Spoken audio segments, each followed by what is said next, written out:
Hello, everyone, and welcome to the Don't Risk It podcast presented by VFIS Risk Control and Education. This program focuses on the exposures our clients frequently encounter and discusses some potential solutions to help reduce these exposures. I'm your host, Chris Rodgers, and today we're exploring the topic of generational learning. Joining me on the program today are Jake Hoover, Blair Tyndall, and Carr.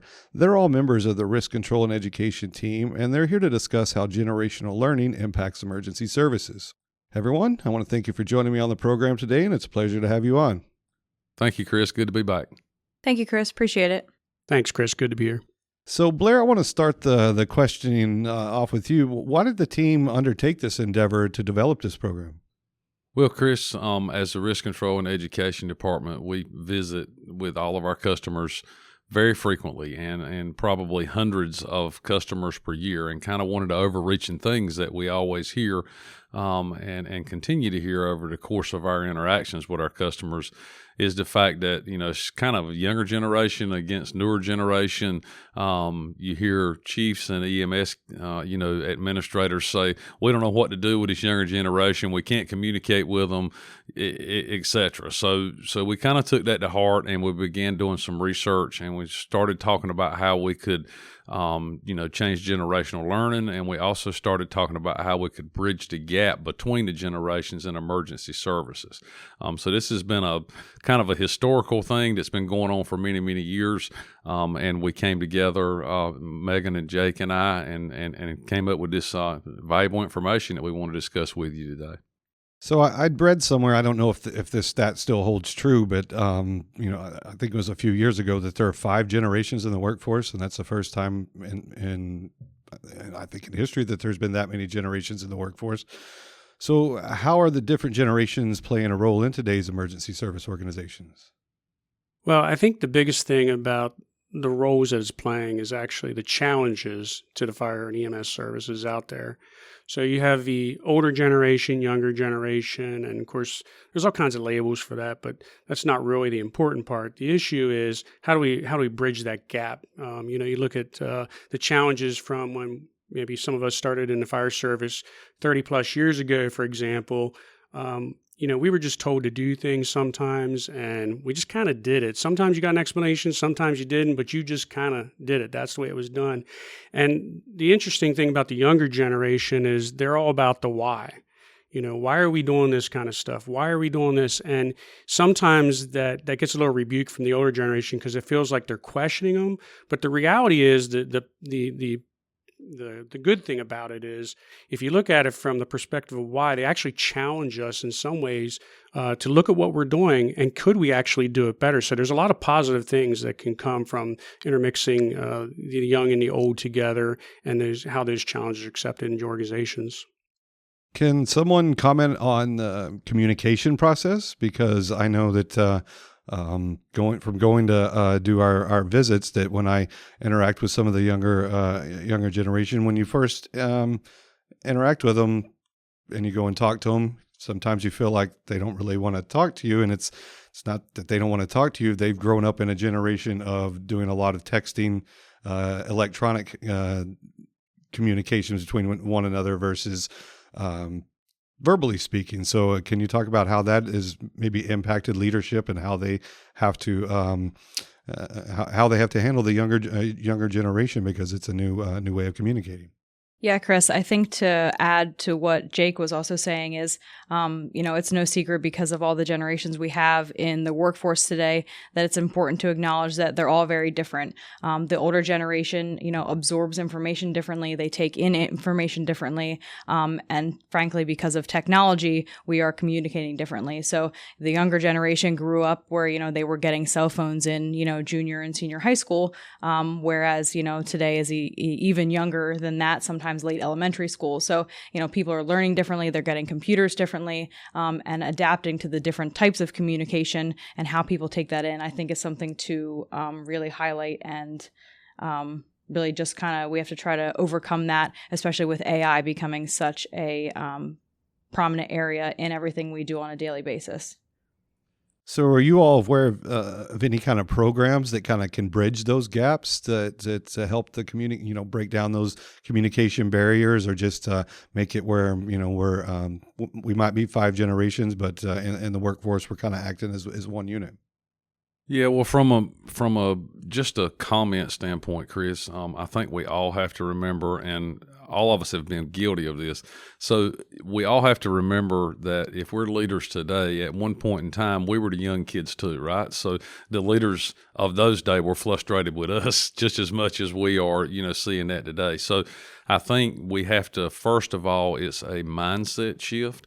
I think we have to acknowledge that there is a concern and not just dismiss that generation, this generation, and not to make it about it's us against them or us versus them or them versus us. We have no choice but to bring the next generation of emergency services professionals along, because we are all not going to get out of this thing alive, right? So we have to bring those along and continue to establish what we know to be from an experience standpoint, as well as learn from that younger generation, like Megan said, and Jake even, stated earlier, they may have a better idea than we have. And so, that culture of learning from each other has to be something that we really embrace. And one of those things that we've seen is embracing the things that are common with each other. Forget what age range we are, forget what organization we work for. All of us as humans have commonalities, right? So if we can embrace those commonalities and start to figure out what we have in common that we can agree on versus what we don't have in common, right? And one way of doing that is we've seen, a lot of great mentoring programs, and we've talked about some of these here in our resource that we're getting ready to release. And Megan, if you want to jump in and talk about some of the mentoring things that you've seen done. Yeah, absolutely. I think, even before the mentoring portion of all of this, everybody wants the same thing. In all emergency service organizations, we all want good morale. We all want good retention. We all want that good work-life balance. Opportunities for younger members to teach or take responsibility for certain tasks is a goal for everybody. Building those relationships with older and younger members, as well as, teaming up those, older members with younger members, and having them rely on each other for new ideas, and also implementing it on a voluntary basis instead of forcing people into those uncomfortable relationships. And absolutely, it has to be embraced by leadership, because emergency service, especially on the fire side, as the quote unquote, it's a young man, young woman's game when we're talking about the line staff. So it's almost the leadership has to adapt more than the younger folks, because we're bringing them into an organization, and we have to learn how to manage them, because as you said, we have to constantly bring in, new reinforcements, for lack of a better phrase, to staff our departments.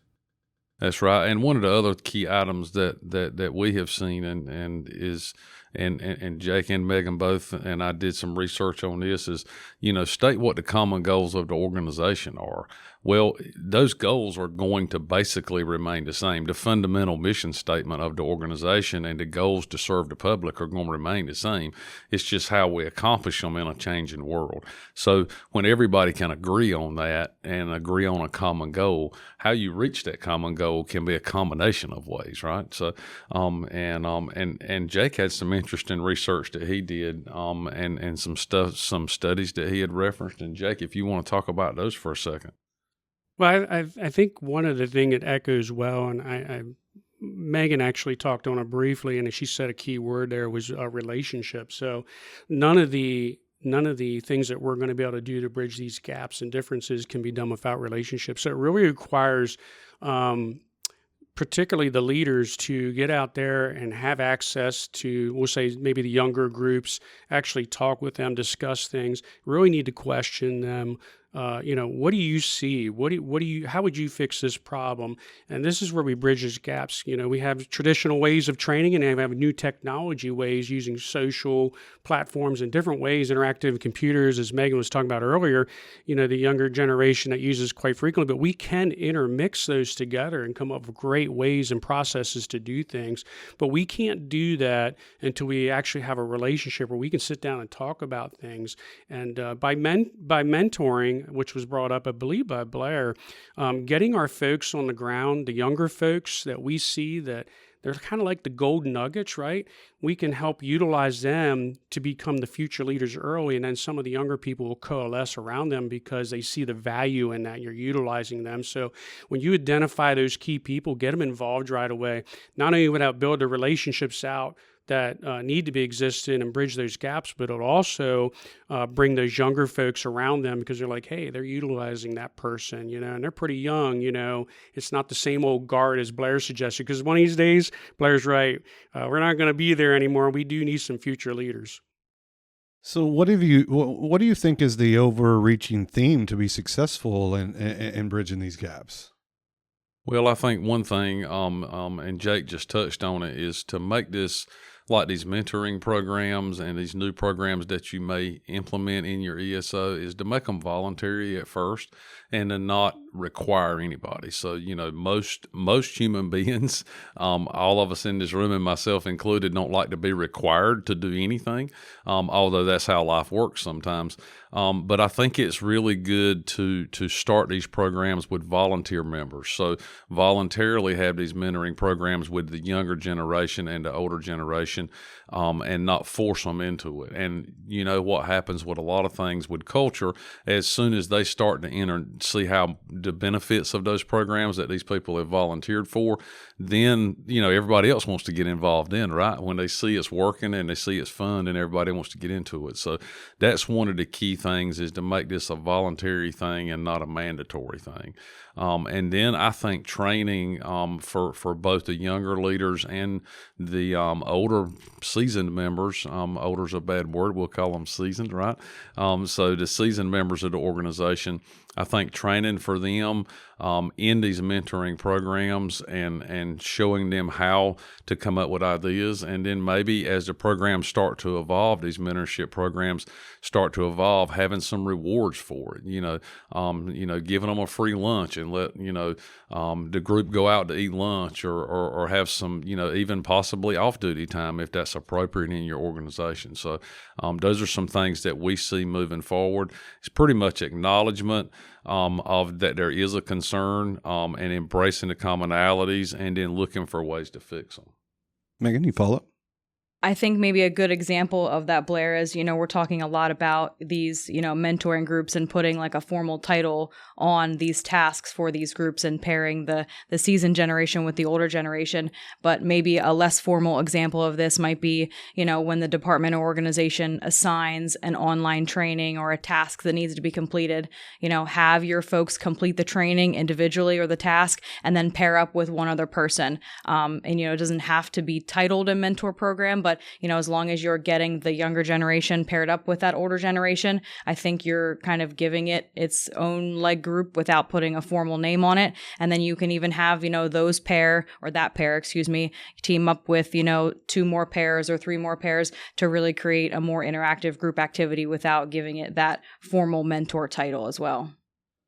Blair, I want to ask you a follow-up question to your comments a moment ago. How does mid-level management and training that get involved with, with the younger folks, because they're being thrust into officer positions or supervisory positions faster than they've ever before, just because of retirements or massive growth from what I'm experiencing in the region that I live in. So can you talk about how we should give them some management skills earlier in the career, because they might be, today it might be you and I are equals, but tomorrow you're my boss or I'm your boss and I'm telling you what to do.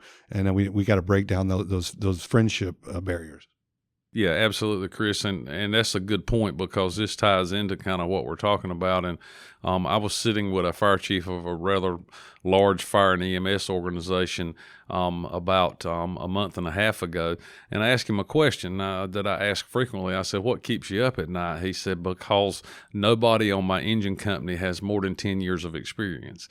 So if nobody on that engine company has more than 10 years of experience, that means your leader of that engine company has no more than 10 years of experience, right? So we're seeing that across the emergency services organization. Rapid retirement, a lot of attrition after, the pandemic and those kinds of things. So I think as an industry, fire and EMS, I think as an industry has done a rather poor job over the years of training leaders and training new leaders. Now that's starting to pick up some now as people are beginning to recognize it, but we still have a lot of work to do. So having trainings, in leadership, we've done a good job of tactical training or functional training for our people, but we hadn't done a good job and of training them to be supervisors. And part of what being a supervisor means is exactly something Jake mentioned earlier, is building a relationship. Once you build a relationship with someone, in the workplace, then the communication automatically becomes better. So our program for risk management for mid-level managers, any kind of leadership training that your organization can offer, whether it be fire-based or whether, fire and EMS-based, or whether it be based, from a local community college or, any kind of leadership course, certainly helps in that regard. So we typically like to round out the episodes with talking about resources that we might have in this area. So can you talk about, you mentioned our risk control for mid-level management program, but can you talk about any other resources that might be available? Yes, we have a resource that should be coming out soon to our website. Its title's Bridging the Generational Gap in Emergency Services, and it is much of the information that we've talked about today, Chris, and with a lot of hot links that you can go to, and it should be mirrored of what we're talking about here today, and we hope that those resources are there, and certainly our listeners can contact us with more information or more ideas. Well, Blair, it's always a joy to have you on the program. It's good to see you. Thank you for your time. Thank you, Chris. Megan, also great to have you on the program. Thank you for your time as well. Thank you, Chris. And likewise with Jake. Jake, good to see you again, and thanks for all your information, bud. Thanks a lot, Chris. And I want to thank you for listening to the program and for your interest in VFIS safety resources. I want to thank Jake, Blair, and Megan once again for their time and information. Please consider subscribing to our program to stay up to date on new content releases. Also, if you like what you've heard, please consider leaving a review below. For more information about the many resources available from VFIS, please visit VFIS.com. And to submit ideas for future discussions, please reach out by emailing VFISriskcontrol@VFIS.com. Thanks, everyone, and have a great day.